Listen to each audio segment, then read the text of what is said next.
जिस तरह से हम लोग मानव है, सच कर्म नहीं करेंगे, अपकर्म कर्म करेंगे, और जो मानव का धर्म है, मानव के धर्म नहीं करके पशु की कर्म करेंगे तो मानव का वह गुण मानव कहलाने योग्य नहीं है। मात्र मानव का खुलड़ी है, उसका गुण नहीं है, गुण उसका पशु तुल है। इसलिए सदगुरु कहा जो पानी में मीन प्यासी मुहे सुन सुनी आवत हंसी। पानी का बहुत महत्व है। हम लोग पानी, जल ही जीवन है, जल के बिना हम लोग एक पल जी नहीं सकते हैं।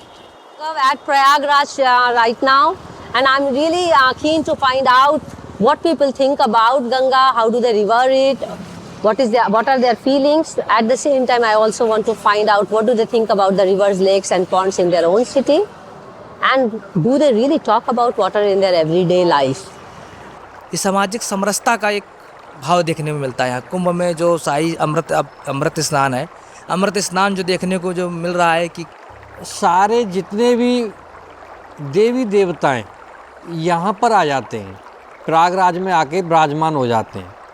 बिकॉज ये जो समुद्र मंथन की स्टोरी जो इनिशियली इंसेप्टेड हुई थी, which is beyond when the युग स्टार्टेड, सो उसके बेस पे जो 4 अमृत की बूंदें जो वेदास में लिखा हुआ है कि वो एक जगह नासिक, उज्जैन, हरिद्वार और यहाँ पर आके गिरी थी। और दूसरा चीज़ है कि जब गंगा जी सतयुग में उतर रहे थे शिव जी के जटा से नीचे पृथ्वी पर, तो गंगा जी उस समय शिव जी को और भगीरथ जी को ये बात भी कहे थे कि जब कलयुग आएगा तो लोग हमारे ऊपर पाप धोएगा, तो उस पाप से हम नष्ट हो जाएगा। तो उस समय भगीरथ जी और शिव जी सब लोग उनको आश्वस्त किए थे, नहीं, कलयुग में साधु संत जो है तुम्हारे तट पे तपस्या करेगा और उनके अंग संघात से तुमको बचाया जाएगा। गंगा, सूर्य, अग्नि मुख्य देवता या मुख्य इष्ट देव स्पष्ट जो हैं, स्पष्ट दिखाई पड़ते हैं। और कोई स्पष्ट न राम, न लक्ष्मण, न सीता, कोई देवता दिखाई पड़ रहे हैं। गंगा जल दऽ के एहिठ हम नहा लै छी, खाली Ganga my Ganga my Ganga my, गुरु गंगा गुरु गंगा गुरु गंगा करै छी। गंगा यमुना त्रिवेणी के संगम का पानी हमेशा पवित्र होता है। उसके जल में कभी कीटाणु नहीं होते। आप कई सालों तक उस पानी को लेकर रख सकते हैं। जैसे भी हम लोग कोई भी गांव में कोई पूजा पाठ करते हैं या कुछ भी तीज त्यौहार करते हैं तो कोई अपवित्र जगह है तो गंगा का छिड़काव करके उसको पवित्र किया जाता है। कोई जब किसी व्यक्ति की जब अंतिम यात्रा होती है तो उस पर भी गंगा डाल के उसके मुख में ये माना जाता है कि पवित्र चीज़ें हो जाए।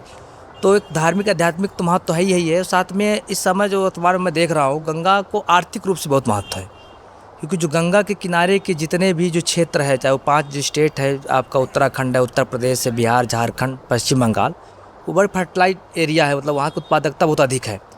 गंगा के जो किनारे का समाज है, निश्चित रूप से चाहे वो निषाद समुदाय के लोग हों, चाहे तीर्थ पुरोहित हों, चाहे धार्मिक पर्यटन का जो केंद्र है, वो आर्थिक रूप से संपन्न है।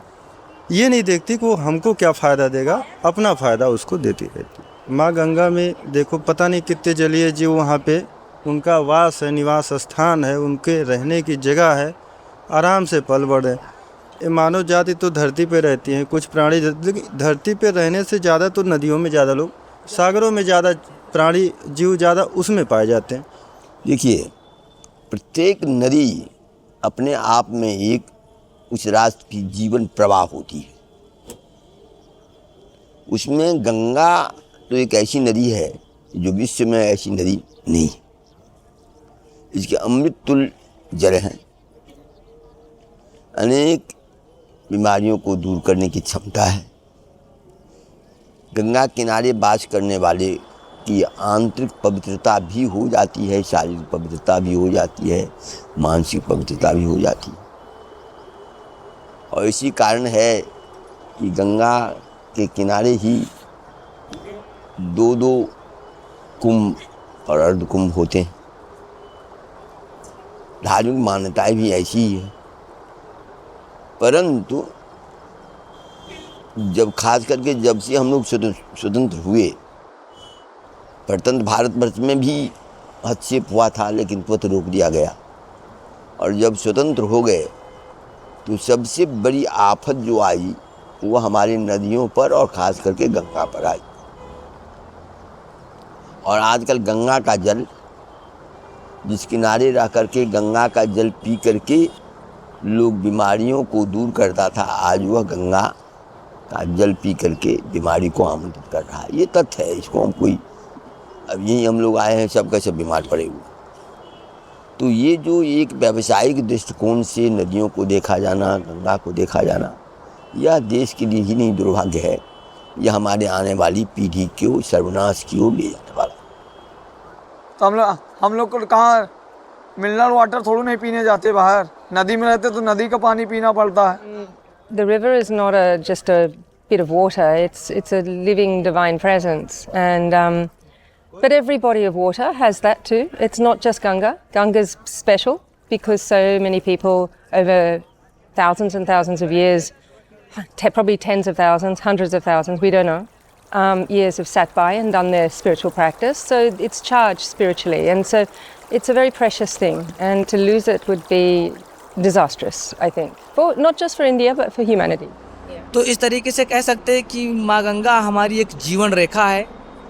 उस जीवन रेखा को देखते हुए वर्तमान में एक पीड़ा भी है जो आज बढ़ती आबादी और औद्योगिकरण के चलते विकृत आस्था, अनियोजित विकास, इन सब के चलते आज गंगा अपनी पीड़ा से रो रही है। गंगा पे जो गंगा का जो जल है वो गंगा का नहीं बचता है, अन्य जो सहायक नदियां हैं उन सहायक नदियों का जल है। तो उसी प्रकार से मैं अपने क्षेत्र की बात बताना चाहता हूँ कि भाई हम अपने क्षेत्र की नदियों की और उसकी बात क्या करते हैं। माँ गंगा है तो यमुना में, यहाँ संगम में तीर्थराज प्रयाग में यमुना का जल मिलता है, तब जाके मिर्ज़ापुर और बनारस और आगे बलिया होते हुए गंगा भी बनती है, तो एक धारा उसकी बड़ी बड़ी हो जाती है। यमुना की जो सहायक नदियाँ हैं, केन, बेतवा, धसान, पहुँच, सिंध, चंबल, वो नदियाँ हैं तो जो बुंदेलखंड और मध्य प्रदेश वाले क्षेत्र में अपने यहाँ आती हैं, तो उसका जल जो है यमुना पे आता है। तो उसी प्रकार से जैसे मंदाकिनी नदी है, चित्रकूट बुंदेलखंड की बात आ रही है, तो मंदाकिनी नदी अपनी वर्तमान में संकट में है। तो जो अगर मंदाकिनी नदी जो छोटी ट्रिब्यूटरी यानी कि जो सहायक नदी है गंगा की, अगर वो ख़त्म होगी तो निश्चित रूप से माँ गंगा भी ख़त्म होगी। हमारी जो धार्मिक, आध्यात्मिक और सांस्कृतिक, पर्यावरणीय और आर्थिक महत्व हमारे जीवन में ख़त्म हो जाएगा। अगर मेरे पास की, मेरे क्षेत्र की अगर कोई नदी ख़त्म हो रही है, नदी विलुप्त हो रही है, कोई तालाब ख़त्म हो रहा है, तो निश्चित रूप से कहीं ना कहीं वो गंगा पे प्रभाव पड़ रहा है। बिहार में छठ होता है, तो छठ के लिए भी जो मेजॉरिटी लोग हैं वो घाट किनारे ही जाते हैं। उस केस पे भी ना हमारे यहाँ ऐसा होता है कि जब आप छठ में जा रहे हो, आप सारा सामान अपने घर से लेके जाते हो, आप वहाँ पे कुछ नहीं छोड़ते हो, आप उनको वापस ही लेके आते हो। ऐसे तो वो मतलब देखा जाए तो गंगा हमारी तरफ साफ़ ही सुथरा है, स्टार्टिंग से ही रखते हैं, लेकिन अब कुछ मतलब नए नए स्कीम्स आ रहे हैं गंगा को साफ़ करने के लिए। भागीरथी गंगा, हम सब वही में नहाते हैं, सब पर्व में वही में नहाते हैं। और तालाब जो है सो, तालाब के ऊपर दुर्गा स्थान का बना हुआ है और उसमें जो है सो पूजा पाठ होता है। सुखनई नदी है, जिंदा रहने के लिए कब बरसात पानी बरस गया तो जिंदा हो गई, पानी नहीं बरसा तो नहीं जिंदा है। I have gone to Gomti. It feels like the Ganga only because every water bodies are the same. So water body जो वहाँ पर है वो नियरेस्ट है यमुना, जो वहाँ पर आती है, which is not in a very good shape. Sutlej साफ है, बहुत साफ। नदी की पानी की पूजा नहीं कर रहे हैं, वो पानी बिल्कुल साफ है। In South Africa at the moment there's major water problems because they have built many dams. So the Klip River where I was born and grew up absolutely dried. We don't have this respect and that way and divinity to the rivers, but we have some consciousness about how important it is to keep clean the normal rivers. तो कह सकते हैं कि जिनके पास जो चीज़ नहीं होती उसका महत्व ज़्यादा समझते हैं। हमारे यहाँ के जो बुंदेलखंड क्षेत्र के लोग गंगा का महत्व ज़्यादा मानते हैं, लेकिन जो गंगा के किनारे का समाज है उस समाज को माँ गंगा की अविरलता, निर्मलता को आगे आना होगा, तब जाके हमारी माँ गंगा बचेगी।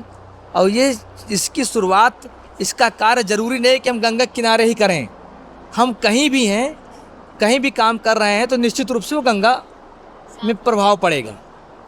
और आने वाले समय के लिए बच्चों से भी उस जल को हमको सेव कराना है, चाहे वो बारिश का पानी हो, चाहे वो यमुना का पानी हो, चाहे हमारी जो धरती माता के अंदर जो जल जो हमें प्रकृति ने दिया है, तो हमको तीनों जल को बचाना है। I'm saying every family should have that message within their family.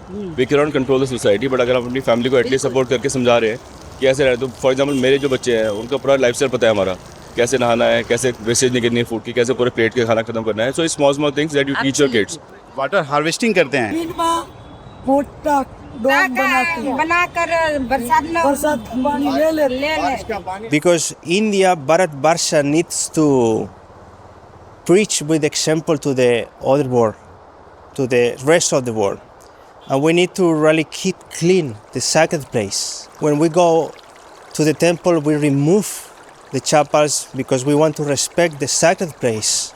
And also when we went inside the Yamuna or the Ganga, also we remove all the chapels because we want to respect the place. So it doesn't have so much sense if we do this, but at the same time we throw the garbage to the river. She doesn't want that. She is coming from above, from Shiva's locks. She just wants that we, from our heart, we will worship her with love. Okay, she doesn't want our flowers, our coins, our bartan, all those things, right? And she wants us to keep the earth clean because this earth is our mother. Mahakumbh या कुंभ या फिर इस तरीके से चीज़ें ना लगे तो शायद इतना गवर्नमेंट ध्यान भी ना दे. इसको माँ के रूप में दर्जा ना दिया तो गवर्नमेंट इतना ध्यान ना देगी. यहाँ तो गंगा जी का दर्शन ही नहीं है, ना पानी है. गंगा जी तो कानपुर में फरीदाबाद जाके ख़त्म हो जाता है. ये तो सहायक नदी नाला कैनाल से आ रहा है. अभी आप यहाँ पापा मऊ से ऊपर जाएंगे, देखेंगे गंगा किनारे पानी कम है और इतना शहर का सीवेज उधर से डंप किया जा रहा है. वो देखेंगे तो कोई नहाएंगे भी नहीं यहाँ पर.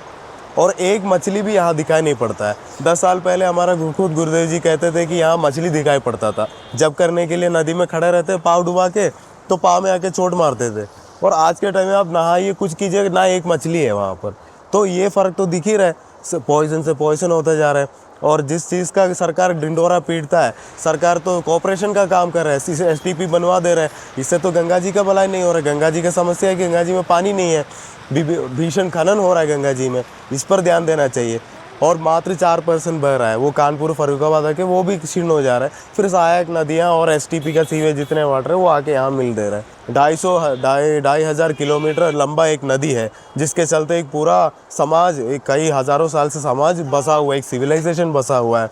अगर हम इस पे ध्यान नहीं देगा, आने वाले 20 साल में गंगा जी सूख जाएगी तो ये सिविलाइजेशन ही नष्ट हो जाएगा. अभी भी गांव देहात में जाइए जो आज तक सिटी नहीं देखा हो, उनको आर्सेनिक पॉइजन से उनका पाँव खराब, कैंसर. क्योंकि पानी में जो वेस्ट आ रहा है, जो पोल्यूटेंट है, आर्सेनिक उसमें है, क्रोमियम मिला हुआ है. जो कुछ भला बुला जो आदमी है जो जानते ही नहीं है गाँव के लोग, वो लोग उसका असरदार हो रहा है. ताकि आगे का जनरेशन हमको खोसे ना कि देखो इतना बढ़िया चीज़ था और हमारा पूर्वज ने नष्ट कर दिया. आज ब्लू है पानी पानी पानी पानी पानी पानी. जल की सुरक्षा करना मेरा ही धर्म है और मेरा सुरक्षा जल कर रहे हैं क्योंकि मैं उससे ही जीवित हूँ. ब्रह्मन पानी राखिए, बिन पानी सब सून, पानी गए न उबरे, मोती मानुष चून. बिन गंगा के हमारी जो मुक्ति नहीं होती है. पानी ही एक जीवन है, जीवन पानी का जीवन से पानी है. मानो तो मैं गंगा माँ हूँ और ना मानो तो बहता पानी. कि संगम के नाविक, गंगा के रक्षक. जल को बचाएंगे, धरती को सजाएंगे. जल ही जीवन का आधार है. पानी से ही जिंदगानी. नारियल बजेला बड़ी नैया, हरे नैया पार उतारता है छठी मैया. हरे नैया पार उतारता है छठी मैया. सासू के जन्मल बेटा दे रहा तो हुनी खुशी पार उतारता है छठी मैया. कोखिया के जन्मल पुत्र जनता कोखिया के उतारता है छठी मैया.